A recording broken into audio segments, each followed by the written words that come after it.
एक सवाल, क्या हो अगर सच्ची खुशी कोई ऐसी चीज नहीं है जिसे हमें ढूंढना है, बल्कि वो है जो हम पहले से ही हैं। आज हम रूपर्ट स्पायरा के काम से इसी गहरे और क्रांतिकारी विचार को समझने की कोशिश करेंगे। ये एक ऐसी भावना है जिससे शायद हर कोई कहीं न कहीं जुड़ पाएगा। एक अंदरूनी बेचैनी, एक असंतोष, जिसे अक्सर शब्दों में बयां करना भी मुश्किल हो जाता है। हम सब लगातार खुशी को बाहर की चीजों में खोजते हैं, रिश्तों में, कामयाबियों में, नए नए अनुभवों में। स्पायरा कहते हैं कि यही वो अंतहीन दौड़ है जिसमें हम फंसे हुए हैं। पर असल सवाल ये है कि कहीं ये दौड़ ही तो असली समस्या नहीं। क्या हो अगर वो सच्ची, स्थायी खुशी कुछ हासिल करने की चीज है ही नहीं, बल्कि वो है जो हमारे अंदर हमेशा से मौजूद है। इस गहरे विचार को समझाने के लिए स्पायरा एक बहुत ही कमाल की मिसाल देते हैं, मूवी स्क्रीन की मिसाल।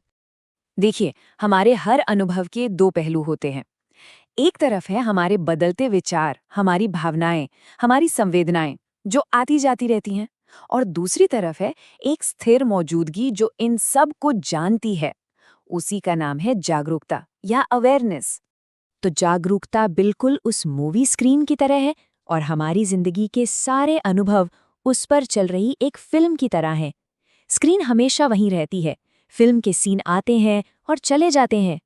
और दिक्कत यही होती है, हम फिल्म के ड्रामे में, उसके उतार चढ़ाव में इतने खो जाते हैं कि हम ये भूल ही जाते हैं कि पीछे कोई स्क्रीन भी है। हमारा सारा ध्यान फिल्म पर रहता है, स्क्रीन पर कभी जाता ही नहीं। तो चलिए इस स्क्रीन यानी इस जागरूकता की प्रकृति को थोड़ा और गहराई से समझते हैं। आखिर ये है क्या? एक बात सोचिए, स्क्रीन पर चाहे कितनी भी हिंसक या डरावनी फिल्म चले, क्या स्क्रीन को कभी कोई फर्क पड़ता है? नहीं। बिल्कुल उसी तरह हमारे मन में चाहे कितने भी तूफानी विचार या भावनाएं आएं, जागरूकता पर उनका कोई असर नहीं होता। वो हमेशा शांत रहती है, क्योंकि शांति ही उसका स्वभाव है।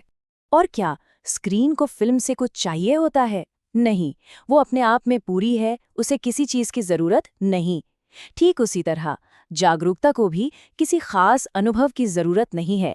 वो जैसी है वैसी ही हमेशा से पूरी और संतुष्ट है। एक और दिलचस्प बात, जो जागरूकता किसी के बचपन को जानती थी, वही जागरूकता आज भी मौजूद है। शरीर बदल गया, सोच बदल गई, दुनिया बदल गई, लेकिन वो जानने वाली मौजूदगी वो नहीं बदली, वो हमेशा से एक जैसी है। ये कथन उसी गहरी शांति की तरफ इशारा करता है।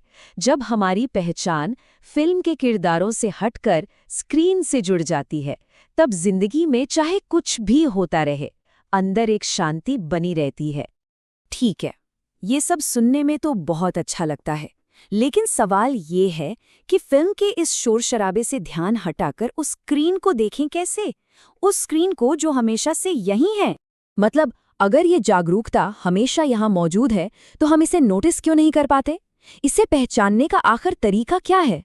जवाब हैरानी की बात है, एक बहुत ही आसान से सवाल में छिपा है। बस अपने आप से पूछना है, क्या मैं जागरूक हूँ? सवाल और हाँ के जवाब के बीच जो एक पल का ठहराव था, उसमें क्या हुआ? उसे एक पल के लिए ध्यान सारी बाहरी चीजों से हटकर अपने स्रोत यानी जागरूकता पर ही चला गया। ये कोई सोच नहीं थी, ये एक सीधा अनुभव था। तो इसे ऐसे समझिए, ये कुछ खोजने की कोशिश नहीं है। ये तो बस मन का अपने ही घर में, अपने स्रोत में वापस आराम करने जैसा है। सवाल और जवाब के उस छोटे से गैप में मन थोड़ा शांत हो जाता है, और उस शांति में जागरूकता खुद को ही जान लेती है। तो इस सब का हमारी खुशी की तलाश से क्या लेना देना है? ये तो खुशी के पूरे कॉन्सेप्ट को ही पलट कर रख देता है। इसके हिसाब से खुशी कोई आने जाने वाला अनुभव नहीं है, ये तो हमारे होने का, हमारे अस्तित्व का स्वभाव है। बिल्कुल बादलों के पीछे छिपे नीले आसमान की तरह। उसे बनाना नहीं है, बस बादलों के हटने पर उसे प्रकट होने देना है। ये सूफी कहावत भी इसी तरफ इशारा करती है। खुद की खोज और परम सत्य की खोज आखिर में एक ही सफर है। इसका मतलब ये हुआ कि शांति पाने के लिए अपने अनुभवों को बदलने की जरूरत नहीं है। जरूरत है तो बस उस शांति को पहचानने की जो हर अनुभव के नीचे, हर विचार के पीछे हमेशा से मौजूद है। तो इस गहरे सवाल के साथ इस चर्चा को यहीं समाप्त करते हैं। जरा सोचिए, क्या हो अगर जिस शांति की तलाश बाहर हो रही है, वो असल में वही चीज है जिससे ये तलाश की जा रही है।